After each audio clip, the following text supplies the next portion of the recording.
بالله من الشيطان الرجيم بسم الله الرحمن الرحيم وإن كنتم في ريب مما نزلنا على عبدنا فأتوا بسورة من مثله وادعوا شهداءكم من دون الله إن كنتم صادقين. جناب صدر، معزز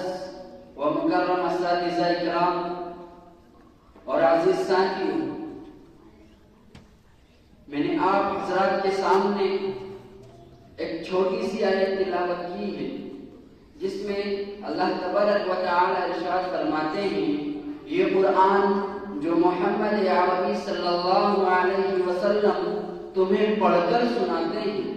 اس کے علوم و معارف تمہارے سامنے بیان کرتے ہیں، اس کی صداقت و سچائی کا اعلان کرتے ہیں، تم یہ سمجھتے ہو، تمہارا یہ خیال ہے کہ یہ اسی کا کلام ہے، یہ آسمانی وحی نہیں ہے، یہ میری طرف سے نازل نہیں ہوا ہے، تم میرے حبیب کو جھٹلاتے ہو۔ تم میں سے کہنے والے کہتے ہیں لو نشاء لقلنا مثل هذا، اگر ہم چاہتے تو ہم بھی اس جیسا قرآن پیش کر دیتے۔ تو آؤ، تمہارے لیے راستہ صاف ہے، تم بھی انسان ہو، تم بھی اسی خطے کے رہنے والے ہو، طلاقت رسالت میں تمہاری مثال نہیں، فصاحت و بلاغت میں تم امام ہو، تمہاری ادنا سے ادنا چھوکریاں بھی شعراء و ادارہ کی مجلسوں میں کھلبلی مچا دیتی ہیں، تم نظم نثر کے استاد ہو، ماہرین فن ہو، اس جیسا کلام پیش کر دو۔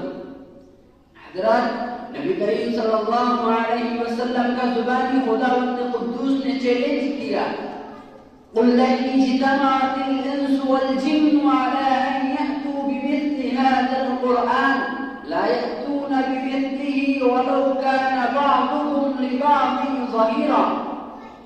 کہہ دیجئے کہ تمہیں کہتے ہو کہ یہ انسان کا کلام ہے، اگر تمام انسان اور جنات اور کائنات کی تمام مخلوق بھی اکٹھا ہو کر اس جیسا قرآن پیش کرنا چاہے تو نہیں پیش کر سکتی، چاہے ایک دوسرے کے حامی اور مددگار کیوں نہ بن جائیں۔ یہ کہ چیلنج تھا قرآن، یہ کہ چیلنج تھا دشمنان اسلام اور قرآن کے لیے ایک ضروری موقع تھا، جو اسلام اور پیغمبر اسلام کے خلاف کام و تشریح کر رہے تھے، جو اسلام کا چہرہ مسخ کرنے کے لیے کوشش کر رہے تھے، وہ میدان میں آتے اور چیلنج کا جواب دیتے اور اس تحریک کو بننے سے پہلے ہی کچل دیتے۔ لیکن دوستو، اس چیلنج پر سب کی زبانیں دور ہو گئی۔ پھر حق تعالی شانہ نے اور نیچے اتر کر فرمایا، اگر تم پورا قرآن پیش نہیں کر سکتے تو تم اس جیسی دستور تہی بنا کر پیش کر دو۔ ارشاد اللہ تعالی ہے، ام یقولون افتران قل فأتوا بعشر سور مثله مفتريات وادعوا من استطعتم من دون الله إن كنتم صادقين۔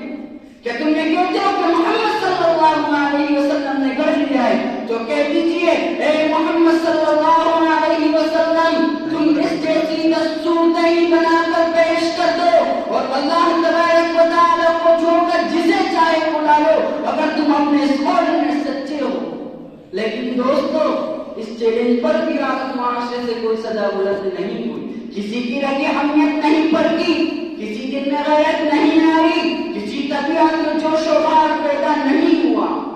اللہ تبارک و تعالی نے ان کی رگی حمیت کو پھر للکارا، ان کی محنت پر پھر دیشے نہیں کیے، ان کے شک و شبہ کو پھر محنت لگائی اور صداقت کا اعلان کیا۔ وَإِن كُنتُمْ فِي رَيْبٍ مِّمَّا نَزَّلْنَا عَلَىٰ عَبْدِنَا فَأْتُوا بِسُورَةٍ مِّن مِّثْلِهِ وَادْعُوا شُهَدَاءَكُم مِّن دُونِ اللَّهِ إِن كُنتُمْ صَادِقِينَ۔ کہ اگر تمہیں اس کلام میں ذرہ برابر بھی شبہ ہے، تم یہ خیال کرتے ہو کہ محمد صلی اللہ علیہ وسلم اسے بنا کر لاتے ہیں، تو تم اس جیسی ایک صورت ہی بنا کر پیش کر دو، اپنے معبودانہ باطلہ کو ساتھ لے لو، ان کا تعاون لے کر تمام قوم کو مجتمع کر کے انفراد نہ صحیح اجتماعی طریقے سے اس کی ایک صورت بنا کر پیش کر دو۔ اگلی صورت میں یہ بھی چیلنج ہے، وَلَن تَفْعَلُوا، کہ تم ہرگز قیامت تک پیش نہیں کر سکتے۔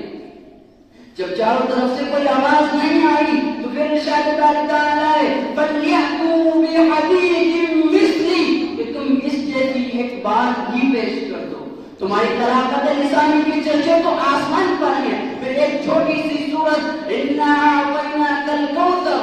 فصل لربك وانحر ان شانئك هو الابتر لکھ کر باب کعبے پر آویز کر دی گئی. یہ سورت کافی دن تک کعبے کے دروازے پر لٹکی رہی، لیکن وہ دشمن اسلام اور تحریک کو ان سے اکارنے والے وہ محمد عربی اور آپ کے اصحاب کے ان کے پیسے ان کا تو ایک صورت بنا کر مدعا حاصل ہو رہا تھا.